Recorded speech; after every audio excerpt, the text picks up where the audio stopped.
So the instant hot water heater, it will take our groundwater, which is about 50 degrees, all the way up to 185 instantly if we want it to, and we can still get about 3 gallons per minute with that. So it's incredibly efficient, and it makes our brew day much shorter. So we don't have to heat up water from 50 degrees. With this, we can just get hot water instantly for our mash. So we'll run hot water from the instant hot water heater into our mash tune here, and so we'll steep the grains in the hot water in there for about an hour or so. And it's temperature controlled, so it'll recirculate the wort through the grains and monitor the temperature and heat it back up if it needs to be heated. So then we'll run the wort out of the mash tune into the boil kettle.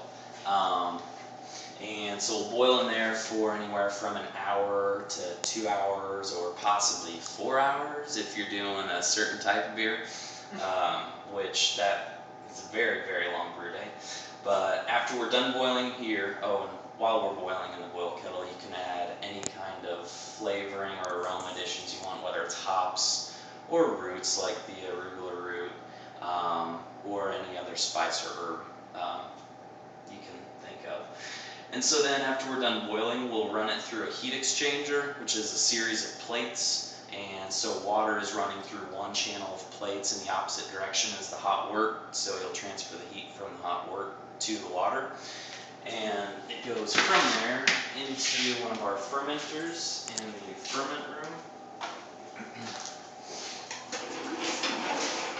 That's right now. So we'll go into one of these. We've got a range of sizes. This is the 3-barrel. It's our biggest fermenter.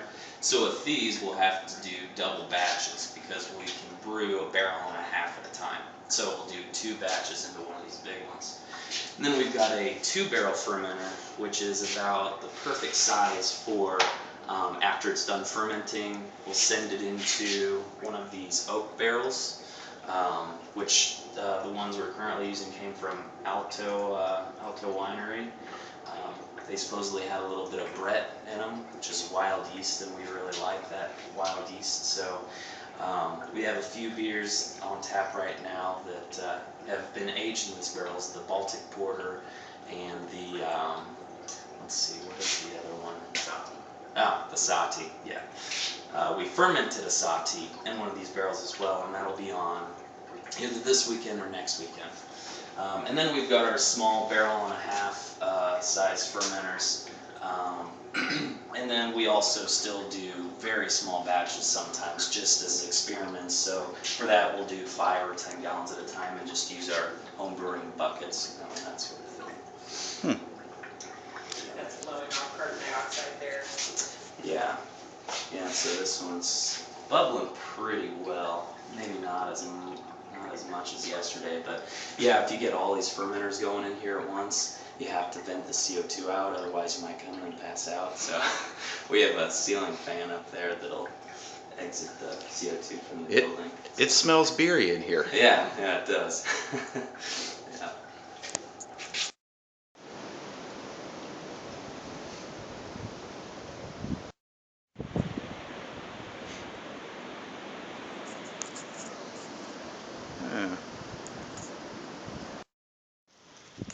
So these are the hops that are at some point going to grow up like that. So by the end of the growing season, I guess you expect to have this thing totally Totally full. full. Cool. Some of these hops grow better than others. Like these are Cascades here, and these have been our best producer. But the Willamette, which we have down on that other